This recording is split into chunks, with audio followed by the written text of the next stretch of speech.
What if I told you that one of the most decisive battles of D-Day wasn't fought on a beach at all? When most people think about June 6, 1944, they picture the chaos of Omaha Beach, the massive naval bombardment, or thousands of Allied soldiers storming fortified coastlines under machine-minus gunfire. But hours before the first landing craft touched the beaches of Normandy, another battle had already begun. It involved fewer than 200 British airborne soldiers. No tanks, no artillery support, no fighter aircraft overhead, only 6 wooden gliders descending silently through the darkness. And according to many military historians, the success of those 181 men may have eliminated Germany's best opportunity to destroy the Allied invasion before it truly began. This is the story of Pegasus Bridge. More importantly, it's the story of why a small bridge over the Caen Canal became one of the most strategically valuable pieces of terrain in Western Europe. Because this operation was never about capturing a bridge. It was about controlling the clock. Minus to understand why Pegasus Bridge mattered. We first need to understand how the German High Command expected D-Day to unfold. By the spring of 1944, Germany knew an Allied invasion of Western Europe was inevitable.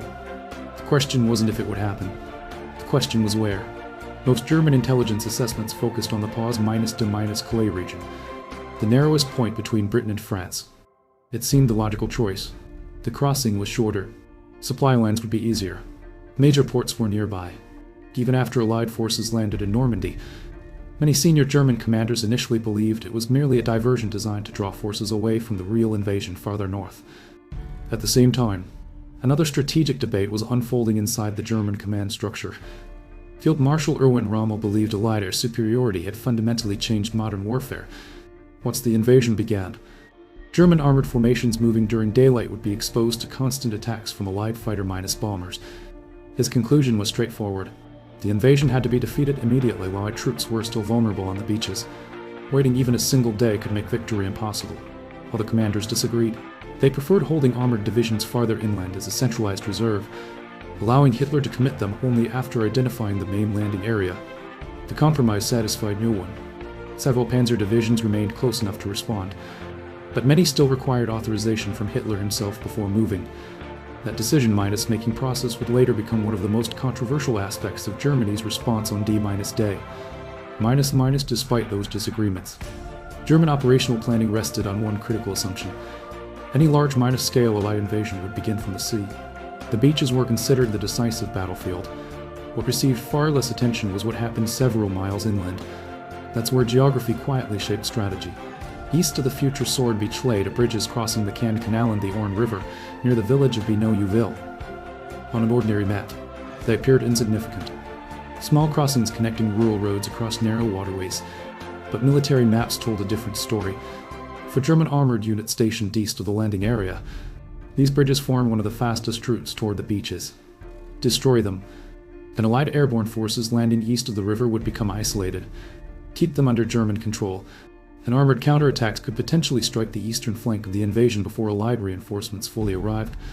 The bridges were therefore prepared for demolition. Explosive charges had been installed. Engineers understood exactly how important they were. If an invasion threatened the crossings, the bridges would disappear within seconds. That was the plan. And on paper, it was a logical one. The flaw wasn't in the engineering, it was in the assumption. Germany expected the first threat to arrive from the coastline. Instead, it came silently from the night sky.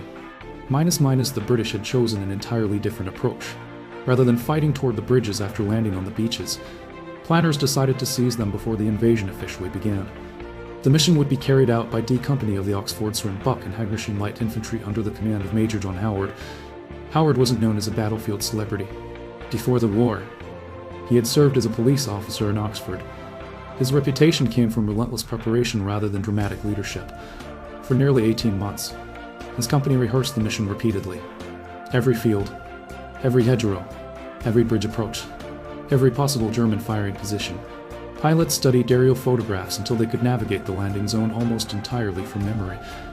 Unlike parachute operations, gliders offered one enormous advantage.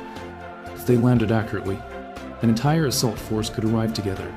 No scattered drops, no long assembly process, no precious minutes lost searching for equipment. But there was also a major disadvantage. There would be no second attempt. The landing zone beside Pegasus Bridge offered almost no margin for error. missed by a few hundred meters, and the operation could collapse before the first shot was fired. As midnight approached on June 6, 6 Warsay gliders crossed the English Channel in complete silence. Inside sat 181 soldiers. Within minutes, they would begin one of the most precise airborne assaults in military history. And as we'll see next, the operation succeeded not because of overwhelming firepower, but because of extraordinary planning. Navigation. In surprise, at first glance, the operation seemed almost impossible. 6 empowered wooden gliders, less than 200 infantrymen, a landing zone only a few dozen meters from heavily defended objectives. No engines to abort the approach. No opportunity for a second pass. No reinforcements for several hours. From a modern military perspective, this wasn't simply an airborne assault, it was a precision strike conducted decades before precision-guided weapons existed. The entire mission depended on one variable: accuracy. If the gliders landed too far from the bridges, German sentries would have enough time to destroy the crossings. If they landed close but lost surprise, the defenders could still trigger the demolition charges before British troops reached them. Everything depended on arriving exactly where the planners intended. Minus and like paratroopers. Glider infantry traveled as complete combat units. Every soldier landed together. Heavy weapons arrived with them. Radios stayed intact. Commanders retained immediate control over their platoons. That eliminated one of the biggest weaknesses of airborne operations during World War I. Scattered landings. During earlier operations in Sicily and later during parts of the Normandy airborne drops. Strong winds. Navigation errors. An anti-menace aircraft fire dispersed paratroopers over wide areas. Some units required hours to regroup. Others never fully assembled at all. Gliders avoided much of that problem but introduced another. Landing a fully loaded Warsay glider at night demanded extraordinary skill. Each aircraft measured nearly 90 feet in length and carried more than 24 fully equipped soldiers. Once released from its tow aircraft, the pilot had exactly one chance to reach the designated landing zone. There were no engines, no possibility of climbing for another approach. Every correction reduced precious altitude. The final seconds were entirely unforgiving. British planners compensated through exhaustive preparation. Pilots memorized aerial reconnaissance photographs. Scale models of the landing zone were built for repeated rehearsals. Every tree line, every drainage ditch, every telephone pole. Even slight terrain variations were studied because they could affect the glider's final glide path. Staff Sergeant Jim Walworth, flying Howard's lead glider, later recalled spending months studying the target until he could visualize it from memory. By modern standards, this resembled mission planning for today's special operations aviation. The technology was primitive. The planning philosophy was remarkably familiar. Success would come not from superior equipment, but from reducing uncertainty before the mission even began. Shortly after midnight on June 6, the 6 gliders were released over Normandy. They descended in complete silence. German defenders listening across the countryside heard no approaching engines, no bomber formations, no transport aircraft, only the sound of wind. Then came impact. Walworth's glider struck the ground with tremendous force. The landing was so violent that both pilots suffered serious injuries. The nose of the aircraft collapsed. Inside, soldiers were thrown forward among shattered wooden equipment. Yet when Major John Howard climbed out, he immediately recognized something extraordinary. They hadn't landed hundreds of meters away. They hadn't landed 50 meters away. The lead glider had stopped roughly 47 meters from the canal bridge. It remains one of the most accurate combat glider landings ever recorded. Accuracy alone, however, wasn't enough. Speed mattered even more. Howard had divided his company into carefully rehearsed assault teams. Each platoon knew its exact objective before leaving England. One group would eliminate bridge sentries. Another would seize the demolition controls. Engineers would inspect explosive charges. Others would establish perimeter security before German reinforcements arrived. No decisions needed to be made after landing. Every movement had already been practiced countless times. Military professionals often refer to this as mission rehearsal, reducing decision time. Instead of reacting to unexpected situations, units execute pre-planned actions almost automatically. That principle remains central to modern special operations today. The German defenders faced a completely different situation. The garrison protecting the crossings was relatively small and consisted largely of 2nd- line troops rather than elite formations. Some soldiers came from called Ostbataillons units composed of personnel recruited from territories occupied by Germany. While their combat performance varied widely, they generally lacked the training and readiness of frontline Panzer or SS formations. More importantly, They were psychologically unprepared for what was happening. No German doctrine expected an assault to begin with silent gliders landing virtually beside the objective. When the first impact echoed through the darkness, several sentries reportedly hesitated. Was it an aircraft crash? An accidental explosion? Or something else entirely? That hesitation lasted only moments. But in military operations, seconds often matter more than minutes. Before the defenders fully understood what they were hearing, British assault teams were already sprinting toward the bridges.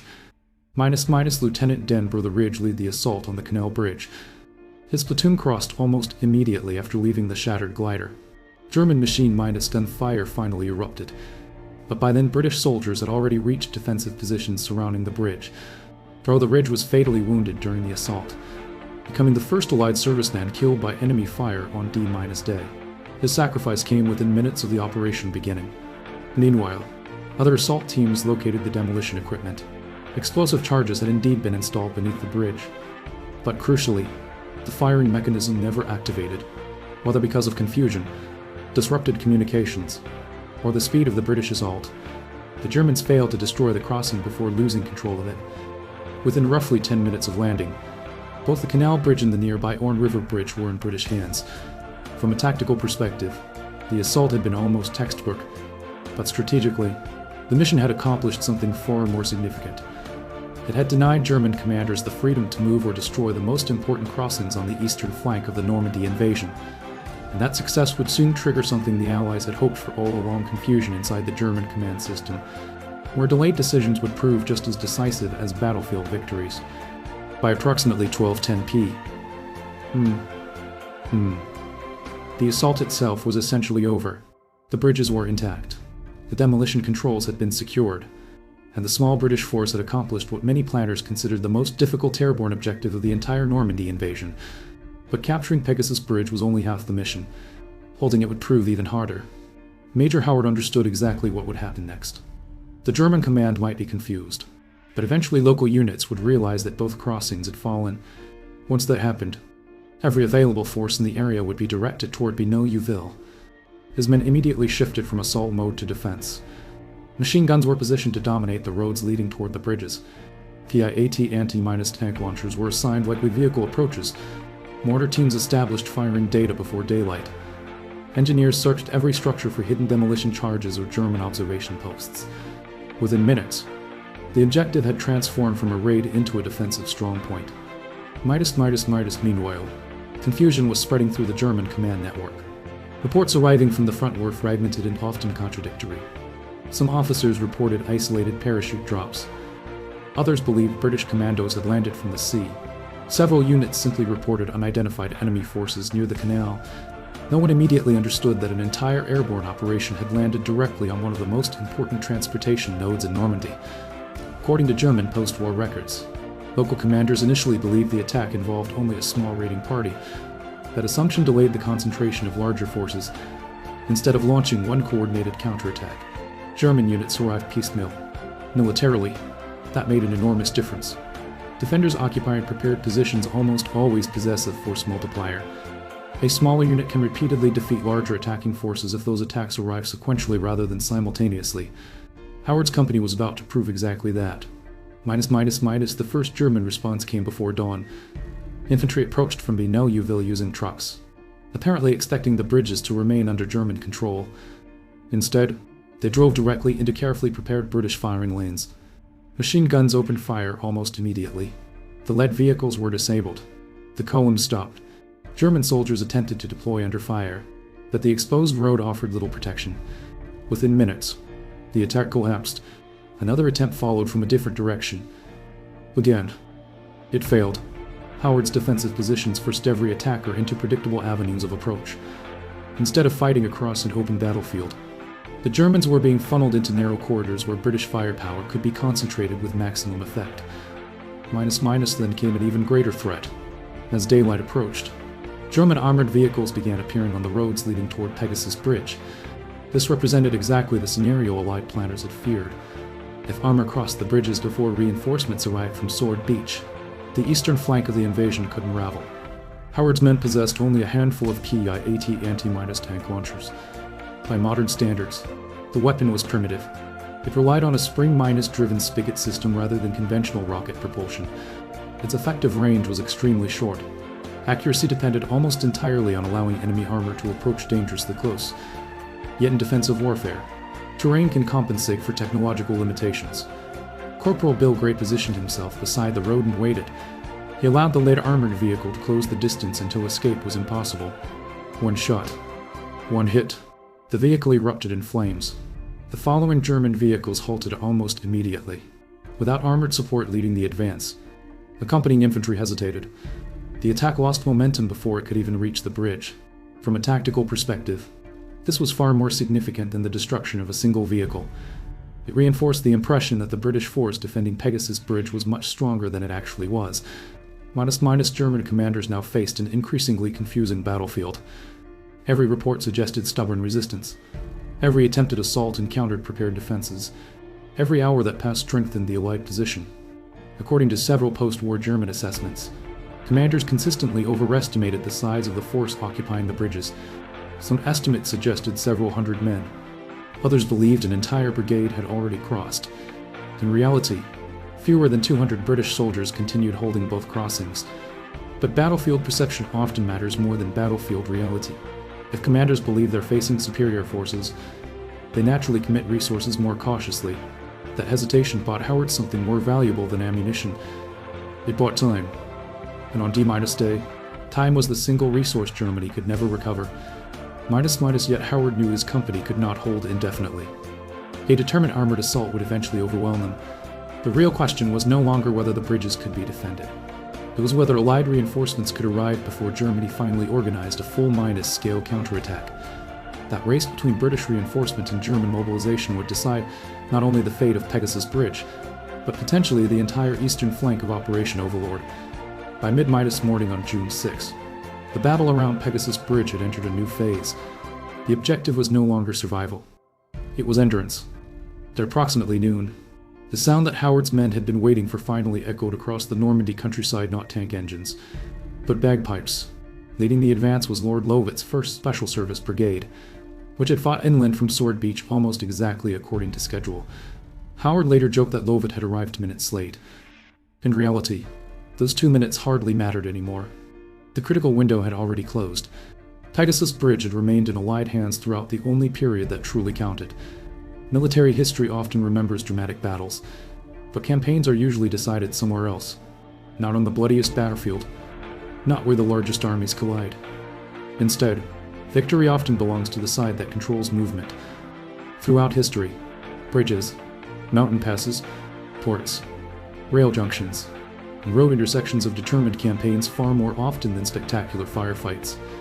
Pegasus Bridge was exactly that kind of objective. It wasn't valuable because of the bridge itself. It was valuable because it controlled the geometry of the battlefield. If Germany held the crossing, armored units could move directly towards Sword Beach and threaten the eastern flank before Allied forces consolidated.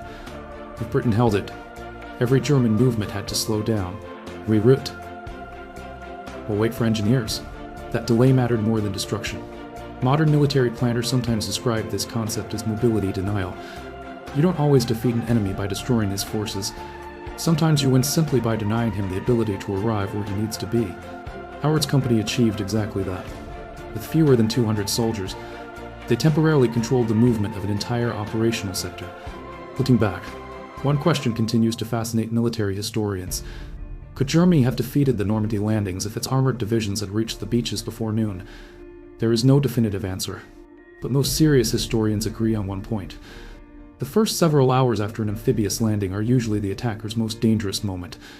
Troops are scattered. Heavy equipment is still arriving. Command structures remain incomplete. Supply lines barely exist. That vulnerability was precisely what Rommel had anticipated months earlier. His entire defensive philosophy centered on launching an immediate armored counterattack before the Allies could build combat power ashore. Ironically, the greatest obstacle to that plan wasn't Allied naval gunfire.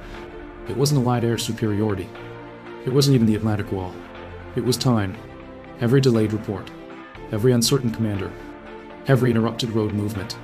Every failed counterattack at Pegasus Bridge added another few precious minutes to the Allied timetable. Eventually, those minutes became irreversible.